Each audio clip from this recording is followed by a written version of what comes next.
Dear Mr. President, with all due respect, sir, I must tell you that you are wrong about ISIL. You said ISIL speaks for no religion. I'm a former Muslim. My dad is an imam. I spent more than 20 years studying Islam. I hold a bachelor degree in religious studies, and I'm in the middle of my master's degree in terrorism studies. I can tell you with confidence that ISIL speaks for Islam. Allow me to correct you, Mr. President. ISIL is a Muslim organization. Its name stands for Islamic State. So even the name suggests that it is an Islamic movement. Their leader, Abu Bakr al-Baghdadi, holds a PhD in Islamic studies. I doubt you know Islam better than he does. He was a preacher and a religious leader in one of the local mosques in Baghdad. ISIL's 10,000 members are all Muslims. None of them are from any other religion. They come from different countries and have one common denominator, Islam. They are following Islam's Prophet Muhammad in every detail. They imitate him by growing their beards, shaving their mustaches, and in the way they dress. They follow his command in the hadith to differentiate themselves from the infidels by wearing their watches on the right instead of the left hand. They implement Sharia in every piece of land they conquer. They pray 5 times a day. They have called for a caliphate, which is a central doctrine in Sunni Islam, and they are willing to die for their religion. They are following the steps of Islam's Prophet Muhammad to the letter. By the way, if you want to understand ISIL, read the oldest biography of Muhammad by Ibn Hisham. This is their model for action. You think that ISIL does not speak for Islam because they beheaded an American and they killed those whom they consider infidels. In the same way, Islam's Prophet Muhammad beheaded in one day between 600 and 900 adult males in a Jewish tribe called Banu Qurayza. In fact, beheading is commanded in the Quran, in Surah 47, the 4th verse. It says, when you meet the unbelievers in fight, smite at their necks. Ironically, this surah is called the Surah of Muhammad. Killing prisoners is also an order from Allah to Muhammad and to all Muslims. It says it is not for a prophet to have captives of war until he inflicts a massacre upon Allah's enemies in the land. Quran 8:67. And by the way, 3 of Muhammad's wives were Jewish girls he kidnapped from his raids on the religious minorities, just as ISIL is doing today. Mr. President, I grew up in Morocco, supposedly a moderate country, yet I still learned at a young age to hate the enemies of Allah, especially Jews and Christians. These are represented today by Israel and the West, especially the great Satan, America.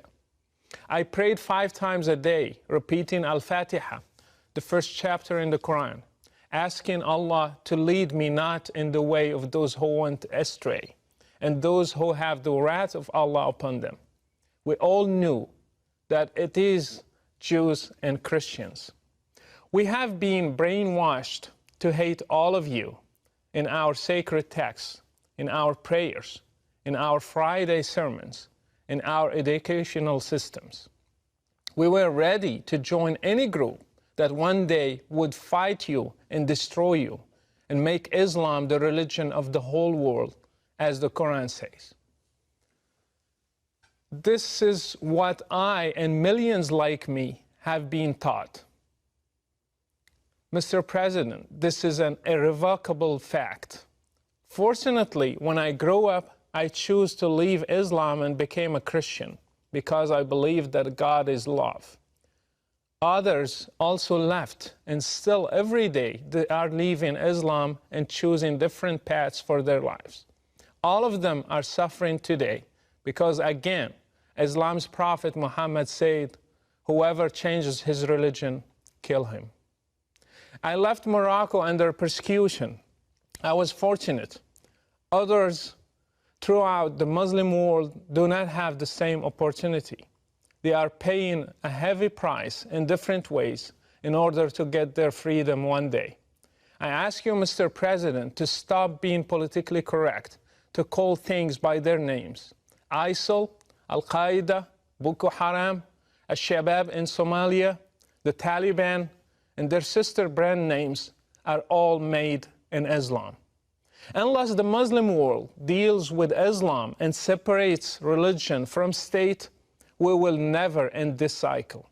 Until you deal with the root of the problem, you will be just dealing with the symptoms. ISIL is just one symptom. If it disappears, other ISILs will be born under different names. You might ask, then why does ISIL kill other Muslims? The answer is that they consider them infidels, not Muslims. Do you know that all 4 schools in Islam agree that if a Muslim stops praying, he should be asked to repent, and if he does not, he should be killed? Do you know that Muhammad tried to burn his own companions when they stopped coming to prayers? So anything that qualifies a Muslim to be an infidel can be a reason for killing him, even neglecting to pray. If Islam is not the problem, then why is it that there are millions of Christians in Middle East, and yet none of them has ever blown up himself to become a martyr? Even though they live under the same economic and political circumstances, and even worse. Why have many Muslims in the West also joined ISIL if Islam is not the reason? Why have even new converts to Islam become terrorists? Mr. President, if you really want to fight terrorism, then fight it at the root. How many Saudi sheikhs are preaching hatred? How many Islamic channels are indoctrinating people and teaching them violence from the Quran and the Hadith? How many Friday sermons are made against the West, freedom and democracy? How many Islamic schools are producing generations of teachers and students who believe in jihad and martyrdom and fighting the infidels? And finally, how many websites are funded by governments, your allies, that have sheikhs who issue fatwas against basic human rights? If you want to fight terrorism, start from there. By the way, I do not give my full name because Islam is a religion of peace. I'm known around the whole world as Brother Rachid, and I implore you to take a stand for international human rights and the future of democracy and speak the truth about the real threat that is facing all of us. Best regards, Brother Rachid.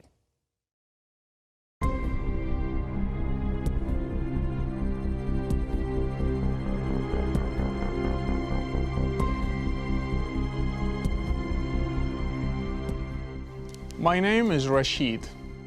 I'm a former Muslim. I left my own country because I was not allowed to leave Islam or criticize it. I am to be killed if I go today to any Muslim country. And now, when I came to the West, Muslims are trying to shut me off using another tool, Islamophobia. What is Islamophobia anyway? I never heard that term when I was in Morocco.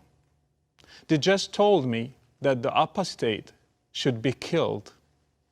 But in the West, if you criticize Islam, you are accused of Islamophobia. Islam silences us in the East by threatening some of us, arresting some, persecuting others, and killing the apostates. But in the West, Islam is trying to silence us using this weird term, Islamophobia. I know that thousands were persecuted because of Islam, and thousands were killed because of Islamic terrorism. On the other hand, let me ask those who use this term, how many people were killed because of Islamophobia. You want to talk about Islamophobia? Then I want you to find a name for this, please. When I left Islam and converted to Christianity, I was rejected by my own Muslim family because Islam asks them to do so. I was persecuted by my own country because it's an Islamic country and the king is the prince of the believers. When I met secretly with Christians who were converts like me, we were not allowed to have Bibles in Arabic. We were not allowed to meet and worship. Those of us who wanted to marry had only one option: to do it as an Islamic marriage. We were not allowed to name our kids Christian names. Only Arab Muslim names were allowed. Our kids were forced to study Islam at school and memorize verses of the Quran. We met in homes. We closed doors and windows, and we sang quietly so nobody can hear us. We pretended we were just visiting friends in order to meet. We were forced to fast during Ramadan, and if we ate publicly, we would get up to 6 months in prison. We were forced to hear criticism about our faith and stay silent, because if we answer back, we would be arrested and sentenced to at least 2 years for shaking the faith of a Muslim. This did not happen in Saudi Arabia or Iran. This was in Morocco, one of the most moderate countries in the Muslim world. And it's not only me who suffered. Others, atheists, are suffering till now. Christians are suffering. Baha'is are suffering. Whoever criticizes Islam is suffering. What do you call this? Please give it a name. Freedomophobia? Islam is afraid of freedom. Freedom never killed anybody. People have the right to be afraid of Islam. This is not a phobia. This is a reasonable fear, because we see the fruits of Islam. We see it in Muslim countries. We see it in ISIS. We see it also in terrorism news everywhere, in Boko Haram, in Shabab in Somalia, in Saudi Arabia, in the beheadings, the crucifixions, the hand amputations, and the stoning. It's a real fear. Therefore, we will criticize Islam, and Muslims should live with that. Islam is not a race. I can criticize it without being afraid to be called a racist. Islam is a set of doctrines. I have the right to criticize it like any other doctrine. It's a set of ideas. People can denounce them, can criticize them, and can even hate them without being harassed or accused of hatred. Is it a hate speech if I hated an ideology? Islam is an ideology. Islam gives itself the right to criticize other religions, especially Christianity and Judaism. It should accept criticism from others as well. Muslims, for example, accuse Christians of changing their Bible and call them polytheists because they worship Jesus. So they should accept criticism toward their religion as well. Freedom goes both ways. It's not only good when it serves you. Muslims are people. Islam is an ideology. Criticizing and hating Islam does not mean hating Muslims. My parents are Muslims. Many of my family members are Muslims. I love them and respect them. But still, I criticize Islam without confusing the two. We should differentiate between them. My family members are not forced to be Muslims, neither any Muslim. They can denounce it. It's not their race or their DNA, it's their choice.